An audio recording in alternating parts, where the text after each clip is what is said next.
PR ছাড়া নির্বাচন হলে শেখ হাসিনা বারবার ফিরে আসবে, তাই উচ্চকক্ষে পিআর পদ্ধতির কথা বলতে যা বলছে জাতীয় নাগরিক পার্টি। দলটির মুখ্য সমন্বয়ক নাসির উদ্দিন পাটোয়ারি বলেন, ৭২-এর সংবিধানের কারণে দেশে ভারতীয় আধিপত্য বিস্তার করেছে, আলেমদের জঙ্গি আখ্যা দেয়া হয়েছে। আর দলটির আহ্বায়ক বলেন, গণপরিষদ নির্বাচনের মাধ্যমে নতুন সংবিধান প্রণয়ন করতে হবে। রাশেদ আনিসের প্রতিবেদন। নেত্রকোনায় পথসভা, মঞ্চে জুলাই নায়কেরা, তাদের বক্তব্য শুনতে কালেক্টরেট মাঠে স্থানীয় জনতা।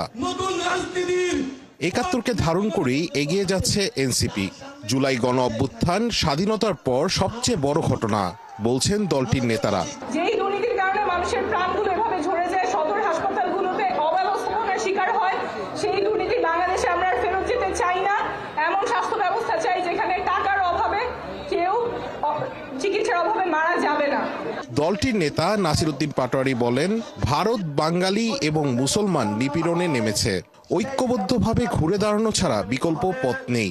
মণিপুরি, আসাম, পশ্চিমবঙ্গ থেকে শুরু করে যেখানে যারা রয়েছেন আমাদের বাঙালি ভাইয়েরা, মুসলমান ভাইয়েরা, তারা আজকে নির্যাতিত হচ্ছে এবং সেই নির্যাতনের জায়গাগুলো ভারত সরকার দিন দিন বাংলাদেশে তাদেরকে পাঠিয়ে দিচ্ছে, যাদেরকে প্রতিনিয়ত বাংলাদেশে ঠেলে দেওয়া হচ্ছে।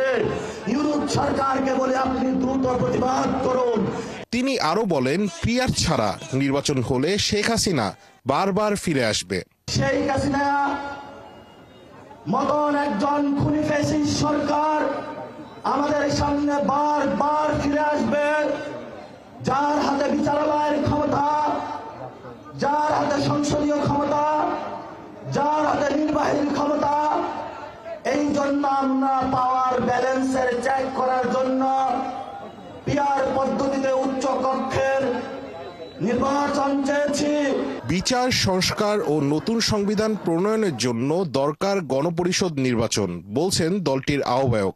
শেখ হাসিনা সহ আওয়ামী লীগের যারা বিভিন্ন সন্ত্রাসীরা রয়েছে তাদের বিচারের দাবিতে আমরা রাজপথে নেমেছি এবং দেশব্যাপী সংস্কারের দাবিতে আমরা নেমেছি এবং একটা নতুন সংবিধানের দাবিতে আমরা নেমেছি।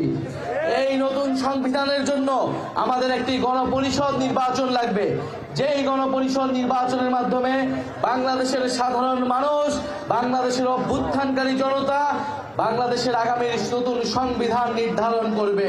নেত্রকোনার পর শেরপুরে পদযাত্রা ও পথসভার মধ্য দিয়ে শেষ হবে জুলাই পদযাত্রার ২৭তম দিনের কর্মসূচি। পার্টি গঠিত হয়েছে। রাশেদ আনিস, ৭১, নেত্রকোনা।